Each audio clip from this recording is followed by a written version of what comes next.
राधे राधे दोस्तों, welcome to back my YouTube channel Dev आराधना।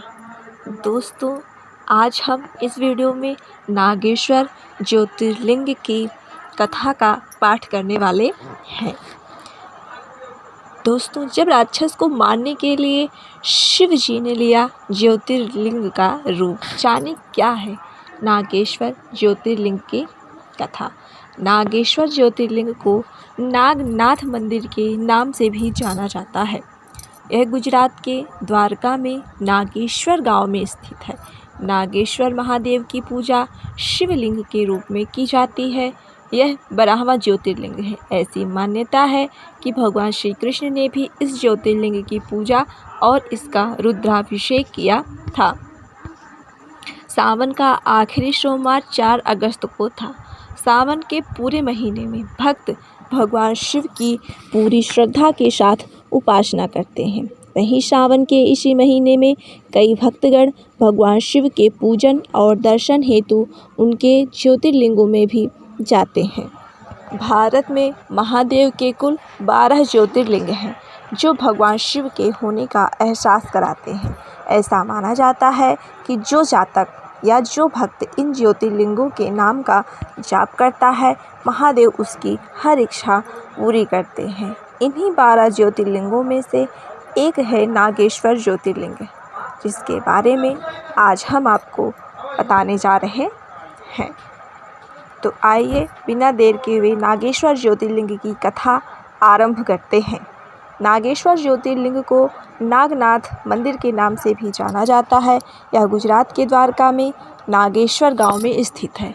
नागेश्वर महादेव की पूजा शिवलिंग के रूप में की जाती है। यह 12वां ज्योतिर्लिंग है। ऐसी मान्यता है कि भगवान श्री कृष्ण ने भी इस ज्योतिर्लिंग की पूजा और इसका रुद्राभिषेक किया था। नागेश्वर ज्योतिर्लिंग में महादेव के साथ माता पार्वती को नागेश्वरी के रूप में पूजा जाता है।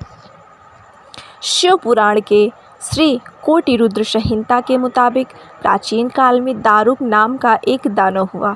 उसकी पत्नी का नाम दारुका था। दोनों दुर्गा जी के द्वारा दिए गए सुंदर वन में रहा करते थे। वह वन पश्चिमी समुद्र पर स्थित था। वहाँ के निवासी इन दोनों के उपद्रवों से बहुत दुखी हो गए थे। वे सभी मिलकर और वो ऋषि के पास गए और उनसे अपना दुख बताया। और वो ऋषि बोले, आप लोग घबराओ नहीं। जब दानव जीवों की हिंसा और यज्ञ में बाधा डालने लगते हैं, तब इनकी मृत्यु निश्चित हो जाती है। ऋषि उनके कल्याण के लिए तपस्या करने लगे। देवताओं को जब पता चला कि और ऋषि ने राक्षसों को श्राप दिया है, तो सभी युद्ध के लिए आ गए। देवदानवों में भयंकर युद्ध होने लगा। दारुक की पत्नी दारुका ने अपनी पूर्वकालीन वरदान के प्रभाव से इस नगर को उठाकर समुद्र में स्थापित कर दिया। दैत्य लोग सुखपूर्वक वहाँ निवास करने लगे। एक दिन दारुका समुद्र से निकलकर पृथ्वी पर आई। उसने देखा कि एक नाव असंख्य मनुष्यों से भरी हुई समुद्र पर तैर रही है। उसने दानवों को बुलाकर सबको बंदी बना लिया। उन बंदियों में एक वैश्य भी था, जिसका नाम सुप्रिय था। उसने कैद खाने में रहकर शिव जी की आराधना प्रारंभ कर दी। इसके देखा देखी अन्य कैदी भी शिव जी की आराधना करने लगे। उन लोगों को पूजन करते 6 माह बीत गए थे। एक दिन दारुक के किसी दूत ने उन्हें शिव पूजन करते देख लिया।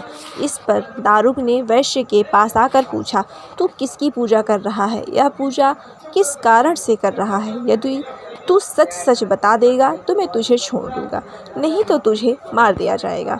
वैश्य ने कोई उत्तर नहीं दिया। राक्षस वैश्य को मारने को उद्यत हो गया। वैश्य इस संकट को आया देखकर आंखें बंद करके शिव जी की स्तुति करने लगा।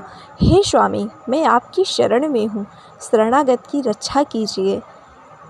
इस पर भगवान शंकर वहाँ पर प्रकट हो गए। उन्होंने अपने पशुपत तास्त्र से सब दानवों का विनाश कर दिया। इससे वह वन राक्षसों से रहित हो गया। भगवान शंकर ने कहा, यहाँ पर अब चारों वर्णों के वैदिक धर्मों का पालन करने वाले लोग रहेंगे। यहाँ पर अधर्म का अंत हो गया है। दारुक के मर जाने के बाद उसकी पत्नी दारुका दुर्गा जी के पास जाकर अपने वंश की रक्षा एवं परिवार की रक्षा के लिए प्रार्थना करने लगी। इस पर शिव और पार्वती जी उस स्थान पर ज्योतिर्लिंग के रूप में रहने लगे। दुर्गा जी ने दारुका को शिव जी की कृपा से वर दिया कि इस युग की समाप्ति पर यहाँ पर दानवों का निवास होगा और दारुका उन पर राज्य करेगी। तो दोस्तों, ये थी नागेश्वर ज्योतिर्लिंग की कथा। ये कथा आपको कैसी लगी कमेंट बॉक्स में ज़रूर बताइएगा, और अगर कथा अच्छी लगी हो तो मेरे वीडियो को लाइक और चैनल को सब्सक्राइब ज़रूर कीजिएगा।